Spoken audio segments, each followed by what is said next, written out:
intéressante à jouer pour les Toulonnais. Le départ d'Armitage, stoppé à 1 mètre. Le relais de Marceau est maintenant. Premier temps fort de Toulon dans les 22 des Wasps. Libération pour Bastaro. Mais c'est peut-être sous les poteaux du centre toulonnais. On va faire appel à la vidéo. Dans le jardin. Il est passé par le milieu, Baptiste Botta, pas de problème.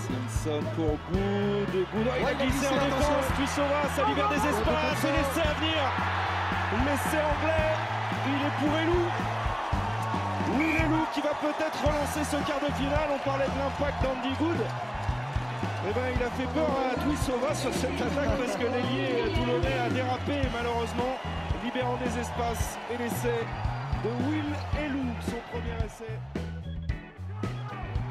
Balayé toute la largeur du terrain, on va retrouver Simpson. Et là, il y a encore un 2 contre 1 négocié. Le doublé d'Elou.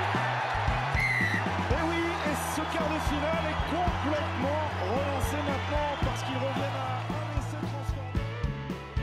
Conserver le ballon. Là, c'est l'objectif. Dans le centre, Sergi Nicolas. Il faut faire. Il faut donner. C'est fait. Le grand essai de la qualification. Et comme un symbole, c'est Danny Williams, auteur d'un très gros match, qui l'inscrit en point et qui envoie Toulon en demi face au Leinster.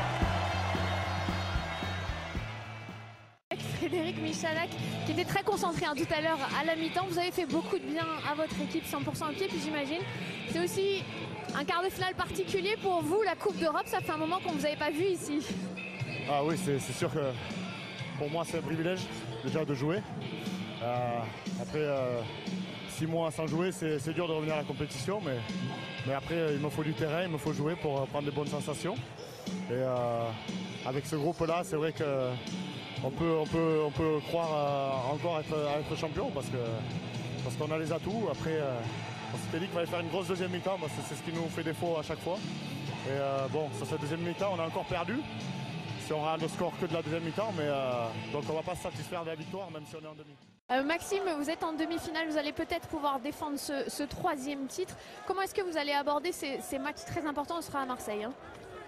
J'espère qu'on aura assez de fraîcheur physique et mentale parce qu'on a pu voir qu'aujourd'hui on s'est encore mis en difficulté à 10-15 minutes de la fin et ça nous a rappelé un peu les mauvais souvenirs la semaine dernière contre Toulouse. Il va falloir, je pense, élever un peu le niveau de jeu pour espérer un peu plus. Et comment est-ce que vous expliquez justement cette défaillance en seconde mi-temps? On arrive à marquer cette fois-ci, mais je sais pas, c'est peut-être un manque de maîtrise ou de concentration. On a l'impression qu'on prend le dessus et des petites erreurs bêtes qui les remet dedans. Là, sur le processus qu'on prend, notre ailier, on va dire, glisse et ça fait le décalage. Donc c'est des trucs tout cons, mais ça arrive toujours au même moment. Ouais, on a fait une bonne semaine de travail, il n'y avait pas besoin de recadrer parce que bon, je crois que même si Toulouse a fait un bon match, on le perd aussi par des erreurs individuelles, des plaquages manqués, des points laissés en route. Et c'est vrai que quand on joue contre des équipes comme Toulouse, tu le paies cash à la sortie, c'est normal. C'est comme contre les Wasps, il fallait beaucoup de concentration. Frédéric a fait 100% au pied, ça nous a beaucoup aidé. Mais effectivement, on manque d'abord en première mi-temps 2 essais tout faits. On prend 3 points sur les 2 actions, mais on doit marquer 2 essais. Ça fait quand même un différentiel important. Et on fait une deuxième mi-temps hésitante, le premier quart d'heure notamment. On fait les 10 dernières minutes bien meilleures. Mais voilà, c'était une équipe pas facile à manœuvrer, on le savait, on les avait vus toute la semaine. C'est une équipe qui joue beaucoup, qui déplace le jeu. Et même s'ils avaient des blessés, on en a aussi beaucoup de blessés. Et donc voilà, donc on est content d'être en demi-finale parce que c'était notre objectif. Bien sûr qu'on veut tout gagner, comme beaucoup d'équipes. Mais pour la 3e année consécutive, on est en demi-finale de la Coupe d'Europe. Et justement, vous avez conscience de cet enjeu, à quel point ça serait historique? Oui, on en parle, croyez-moi. Et c'est une source de motivation importante pour nous. Mais voilà, c'est déjà bien. Je félicite mes joueurs déjà d'être à nouveau en demi-finale de cette Coupe d'Europe.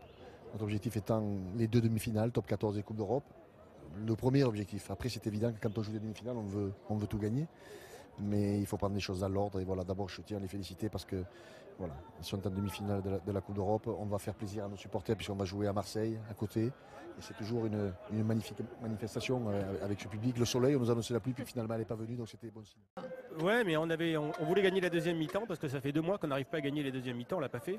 Donc c'est déjà un challenge qui est raté. Maintenant, on a un déplacement en top 14 à Grenoble la semaine prochaine où je pense qu'on aura un peu la tête au Leinster. Et puis voilà, la Coupe d'Europe, c'est le premier objectif de la saison. On a l'ambition d'essayer de la gagner 3 fois de suite. Je ne sais pas si on va y arriver, mais c'est sûr qu'aujourd'hui, c'est ce qui pourrait marquer l'histoire du club que de réussir à gagner 3 fois cette coupe. Voilà. Maintenant, il y a le Leinster et il y a Clermont ou les Saracens. Je pense que ce sera Clermont sur le match d'hier. Et il n'y a rien de fait.